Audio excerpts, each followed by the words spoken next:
ಚೆಲುವೆಯೇ ನಿನ್ನ ನೋಡಲು ಮಾತುಗಳು ಬರದವನು ಬರೆಯುತ್ತಾ ಹೊಸ ಕವಿತೆಯ ಹಾಡುವ ನೋಡಿ ಅಂದವನು.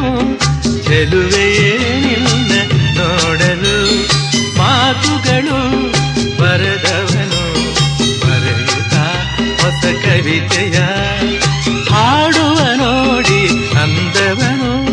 ಚೆಲುವೆ